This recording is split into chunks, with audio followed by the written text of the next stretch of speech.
Look, let's just put it out there right away. The world, it doesn't play fair. No matter how honest you are, someone eventually is going to betray you. No matter how hard you grind, you might just watch someone totally underqualified take the exact spot you earned.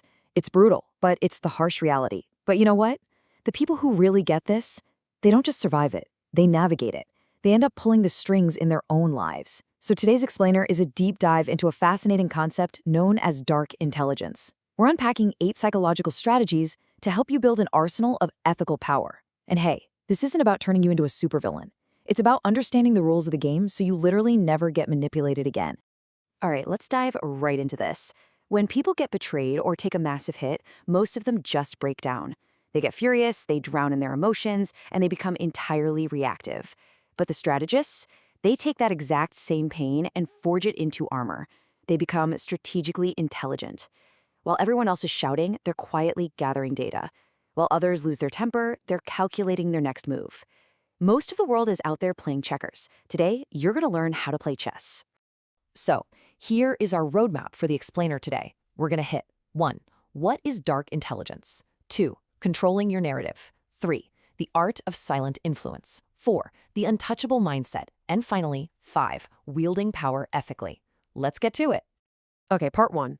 What exactly is dark intelligence? Let's clear up a huge misconception about this right off the bat.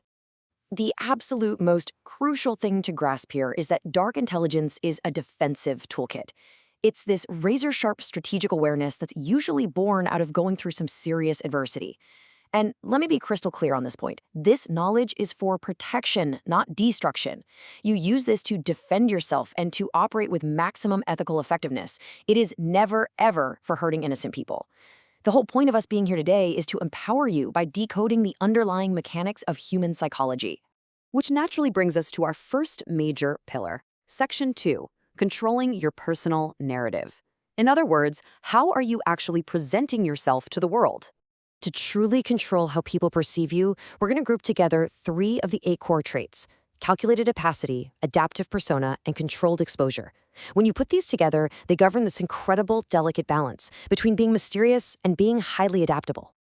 I mean, think about the most incredibly intriguing people you know. I bet they don't tell you everything the second you meet them, right?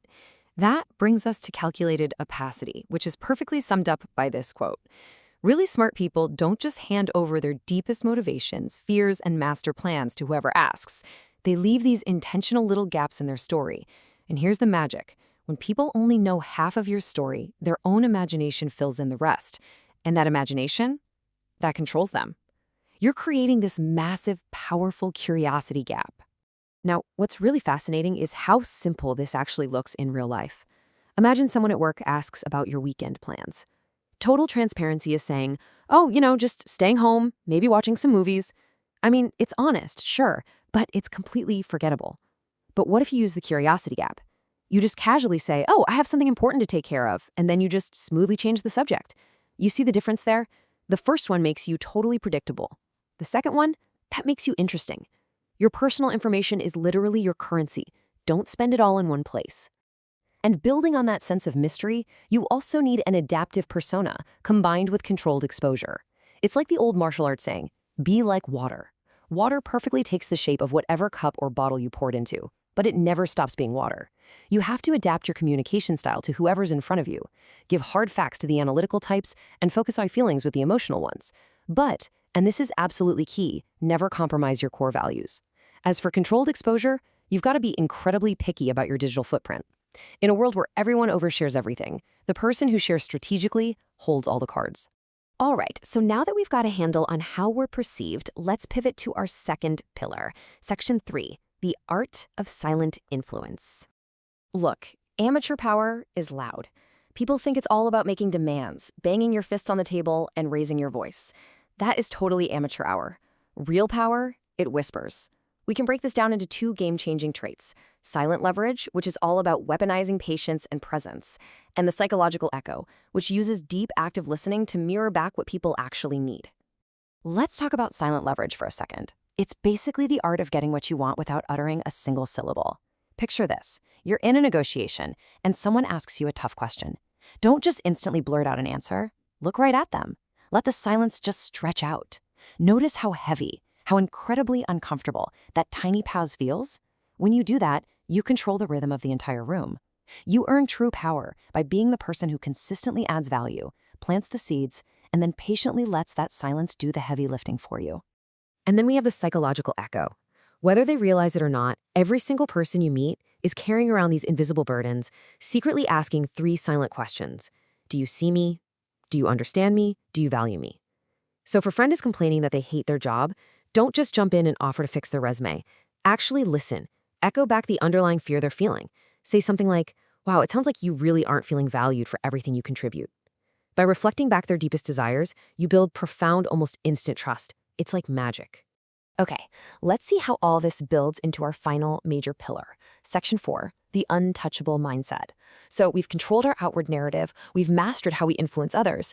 Now we have to govern the hardest thing of all, our own internal minds. To build a truly professional, untouchable mindset, you need these 3 internal traits: the principle of detachment, ambiguous morality, and outcome obsession. Mastering these 3 things, that's what elevates you to being a truly untouchable strategist. Now, I know, this quote sounds incredibly ruthless. It's supposed to shock you a little bit, but we need to look past the dramatic medieval wording here to really grasp the pragmatic reframing of morality that sits right at the core of dark intelligence. Because this is what ambiguous morality really means. Actually, scratch the whole villain idea. It's not about being evil at all. It's about pragmatic ethics. Sometimes playing nice just enables toxic behavior. Let's say you manage a team and one person keeps lying to your clients. The nice thing to do is to give them a 5th chance. But the ethically pragmatic thing to do to protect the rest of your honest team and your clients is to make the brutal call and fire them. When you couple that with detachment, meaning you literally are not controlled by the fear of losing someone else's approval, you suddenly have the absolute power to walk away from bad deals and make the hard, necessary choices.